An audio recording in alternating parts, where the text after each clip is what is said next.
লঘুচাপ ও বৃষ্টি নিয়ে 5 দিনের পূর্বাভাস দিয়েছে আবহাওয়া অফিস। 23 অক্টোবর শুক্রবার সন্ধ্যা 6টা থেকে পরবর্তী 120 ঘন্টার পূর্বাভাসে এই তথ্য জানানো হয়েছে। বিজ্ঞপ্তিতে বলা হয়, দক্ষিণ পূর্ব বঙ্গোপসাগর ও আশপাশের এলাকায় একটি লঘুচাপ সৃষ্টি হয়েছে।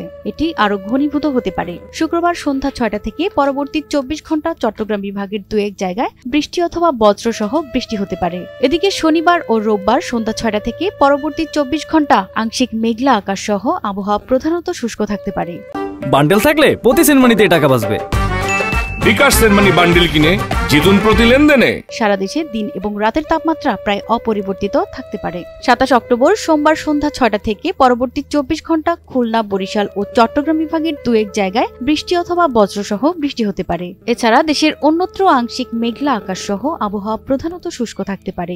28 অক্টোবর মঙ্গলবার সন্ধ্যা 6টা থেকে পরবর্তী 24 ঘন্টা রাজশাহী, খুলনা, বরিশাল, চট্টগ্রাম বিভাগের 2-1 জায়গায় এবং রংপুর, ঢাকা, ময়মনসিংহ ও সিলেট বিভাগের 2-1 জায়গায় বৃষ্টি অথবা বজ্রসহ বৃষ্টি হতে পারে। সারা দেশে দিনের তাপমাত্রা 1 থেকে 2 ডিগ্রি সেলসিয়াস কমতে পারে এবং রাতের তাপমাত্রা সামান্য কমতে পারে। বর্ধিত 5 দিনের পূর্বাভাসে বলা হয়, বৃষ্টি অথবা বজ্রসহ বৃষ্টিপাতের প্রবণতা বাড়তে পারে। প্রতিমা সরকার, এনটিভি অনলাইন।